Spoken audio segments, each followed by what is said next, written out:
अस्सलामुअलैकुम वरहमतुल्लाहि वबरकातुहू। मैं हूं साबिर अली और आप देख रहे हैं हमारा प्यारा सा यूट्यूब चैनल इस्लामिक वर्ल्ड। दोस्तों, औरतों में हैज की शुरुआत कब और कैसे हुई? क्या औरतों के लिए यह एक सजा है? क्या यह सच है कि हजरत हवा को सबसे पहले हैज आया था, जो अल्लाह की तरफ से उनके लिए एक सजा थी? क्या औरतों में हैज की शुरुआत बनी इसराइल से हुई थी? क्या बनी इसराइल से पहले औरतें हैज से पाक और साफ थी? आज का यह वीडियो इंतहाई तहकीक के बाद बनाया जा रहा है। इसमें हम आपको कुरान और हदीस के हवाले से इन सारे सवालों के जवाब देने वाले हैं। इसलिए आज का यह वीडियो आप सभी के लिए बहुत खास है। आप इसको आखिर तक जरूर देखें और मेहरबानी करके शेयर भी कर दें ताकि और भी लोगों के पास में यह वीडियो पहुंच जाए। तो चलिए दोस्तों, शुरू करते हैं।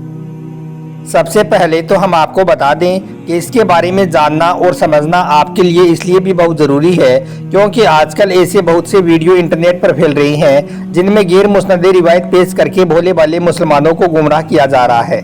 ऐसे ही वीडियो देख देख कर हम सब अपनी माँ हजरत हवा पर बुराई बांध देते हैं। इसलिए आप सभी से गुजारिश है कि आप इस वीडियो को बगैर स्किप किए आखिर तक ज़रूर देखें।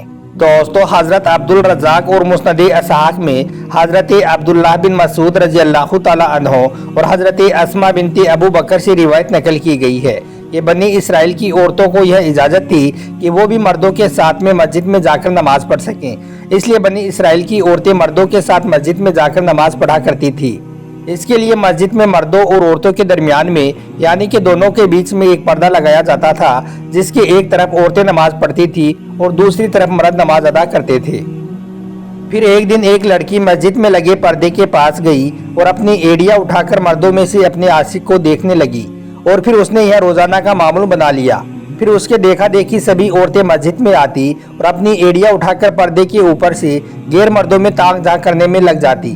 उनका यह अमल देखकर अल्लाह ताला उनसे सख्त नाराज हुआ। इसलिए फिर उनको मस्जिद में जाने से इस तरह से रोका गया कि उन पर हैज मुसल्लत कर दिया गया। अब कुछ लोग इस रिवायत से यह सबक लेते हैं कि हैज की शुरुआत ही बनी इसराइल से हुई है, जो कि सरासर गलत है, यानी कि ऐसा कहना सही नहीं होगा क्योंकि मुफस्सिरीन इस रिवायत की तफसीर में लिखते हैं कि यह हैज आम नहीं था, बल्कि बनी इसराइल की औरतों को मस्जिद में गुनाह करने के बदले में अल्लाह पाक ने उनको यह सजा दी थी।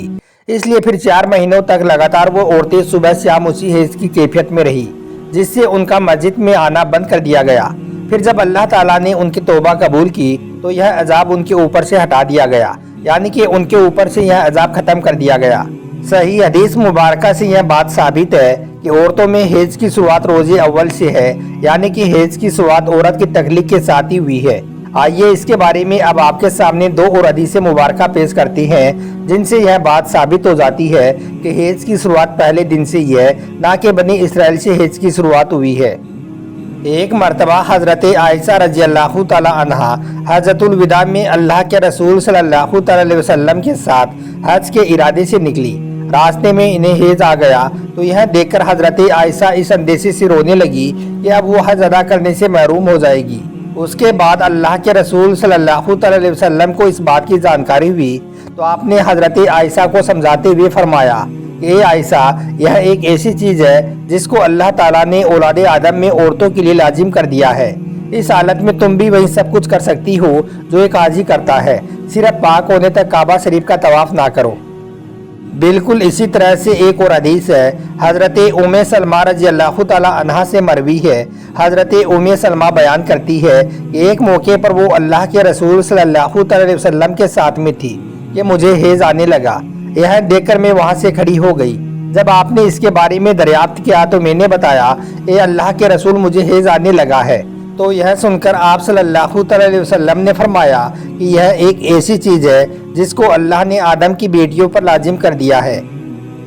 इस मौजू पर इमाम बुखारी ने बुखारी शरीफ में बाब भी कायम किया है जिसका नाम हैज का आगाज कैसे हुआ है। इमाम बुखारी लिखते हैं कि नबी पाक सल्लल्लाहु अलैहि वसल्लम ने फरमाया कि हैज वो चीज़ है जिसको अल्लाह ताला ने आदम की बेटियों पर लाजिम किया है। इमाम बुखारी इसके आगे लिखते हैं कि बाज़ लोग कहते हैं कि हैज का आगाज़ बनी इसराइल से हुआ है, जबकि इस मामले में अल्लाह के प्यारे नबी का इरशाद हमारे लिए ज़्यादा मायने रखता है। इसलिए याद रखें, अल्लाह के प्यारे नबी सल्लल्लाहु अलैहि वसल्लम ने फरमाया कि अल्लाह ने हैज को आदम की बेटियों पर लाजिम किया है। इसका मतलब यह है कि बनी इसराइल से पहले भी हजरत आदम की औलाद में हैज मौजूद था, यानी कि बनी इसराइल से पहले भी औरतों को हैज आता था। अल्लामा इब्ने हजर अस्कलानी ने फतल बारी में भी यह बात साबित की है कि हेज इब्तदाई तख्लीक से ही औरतों को आता रहा है। दोस्तों, अब बात करते हैं उन रिवायतों के बारे में जिनमें यह कहा जाता है कि हेज की शुरुआत हजरत हवा से हुई है, जो बतौर सज़ा उनके साथ में ऐसा हुआ था। इमाम तिबरी रहमतुल्लाहि अलैहि सूरह बकरा की आयत नंबर 25 की तफसीर में हजरत अब्दुर्रहमान बिन ज़ैद रहमतुल्लाहि अलैहि की यह रिवायत नकल करते हैं कि हजरत हवा को पहले हेज नहीं आता था, उनकी तख्लीक पाकीज़ा हुई थी, लेकिन जब उन्होंने अल्लाह की नाफरमानी की और वो फल भी खा लिया जिसके लिए अल्लाह ताला ने उनको मना किया था, जिससे नाराज़ होकर अल्लाह ने उनको जन्नत से निकाल दिया और फिर उनको हेज और हमल की सज़ा दी गई। बाद जगहों पर लिखा गया है कि अल्लाह ताला ने उस वक्त फरमाया कि मैंने तुझे पाकीज़ा बनाया था, लेकिन तूने मेरी नाफरमानी की, इसलिए अब मैं तुमसे खून जारी कर दूंगा। इमाम तिबरी के अलावा बाकी तमाम मुफस्सिरीन ने इस रिवायत को झुठलाया है और इन रिवायतों को गैर मुस्नदे और नाकाबिल करार दिया है। दोस्तों, हेज दरअसल एक तिब्बियाती मरज है जिससे हर महीने औरत को खून निकलता है और इसको सेहत की अलामत भी समझा जाता है और इसी हेज के खून से बच्चे की परवरिश की जाती है। यह अल्लाह पाक का निज़ाम है। गैर हामिला औरत को अगर हेज ना आए तो इसको बीमारी की अलामत समझा जाता है। इसलिए याद रखें, हेज औरत के लिए कोई सज़ा नहीं है और ना ही यह बात किसी रिवायत से साबित है कि हेज औरत के लिए सज़ा है, बल्कि यह एक जिम्मेदारी है जो अल्लाह ताला ने इंसान की तख्लीक के लिए औरतों पर डाली है। इसलिए जो औरतें इस जिम्मेदारी को बखूबी निभाती हैं वो अजर व सवाब की हकदार होती हैं। दोस्तों, जैसा कि एक दफ़ा हज़रत आयशा रज़ी अल्लाह ताला अन्हा ने अल्लाह के प्यारे नबी से सवाल किया, ए अल्लाह के नबी, मुझे तो लगता है कि औरतें पैदा ही मुसीबत झेलने के लिए हुई हैं। तो यहाँ पर हज़रत आयशा का इशारा हेज और हमल की तकलीफ की तरफ था। तो यह सुनकर अल्लाह के प्यारे नबी मुस्कुरा दिए। फिर आपने फरमाया, ए आयशा, नहीं, बल्कि यह तो एक ऐसी चीज़ है जिसके ज़रिए से बनी आदम की औरतें आजमाई गई। इसकी तफसीर में अल्लामा हजर अस्कलानी फतल बारी में लिखती हैं कि औरतों की तख्लीक ही अल्लाह ने ऐसे की है कि उन्हें हेज आए। इन पर पहले दिन से यह लाजिम करार दिया है। याद रखें, जो औरतें इस पर सब्र करेंगी तो वो अजर व सवाब की हकदार होंगी, और जो इसको मुसीबत और बुराई समझेंगी तो वो अल्लाह की तख्लीक में ऐब निकालने जैसे गुनाह की हकदार होंगी।